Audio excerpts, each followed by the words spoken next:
or probably lack of capacity on the IEBC's part, because if, for example, issues of violence, they were witnessed across board. Maybe voter suppression we may not, or even use of state resources we may not be able to prove here, but at least violence was there.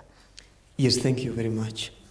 I'll first start by condemning what happened, especially in 3 sub-counties we saw, that is Kasipul, Mbere North, and Malava. And when I say this, I'm not only talking about the government side orchestrating maybe bribery or violence, but in equal measures, we must also address this when it comes to opposition politics.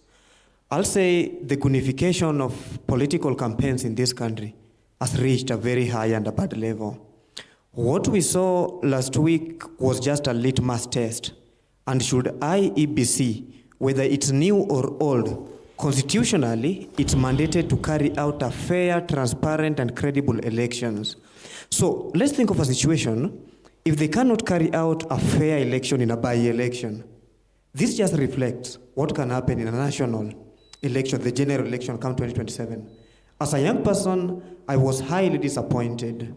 When you see a government official bribing voters to vote for a certain candidate, that's like a coup. It's a coup because you are turning against the voice of the people.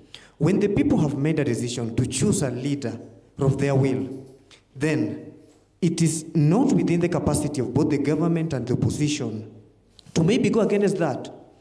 An individual must never die for you to be an MP in any capacity.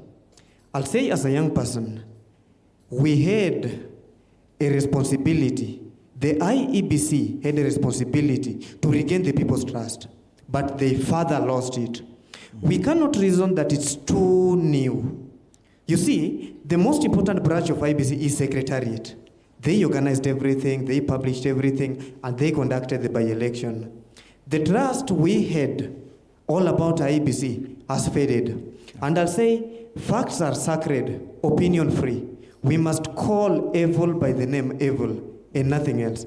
If we want to streamline IEBC before 2027, the first thing which must just happen, should parliamentarians in this country be serious, then let them legislate on some of the rules and the laws to govern IEBC. If a candidate, for example, is being accused, not falsely but with evidence, to have either bribed voters or maybe involved in unification in any way, then they should be permanent barred from participating in any elective position. You brought up something very interesting about probably provisions, legal provisions.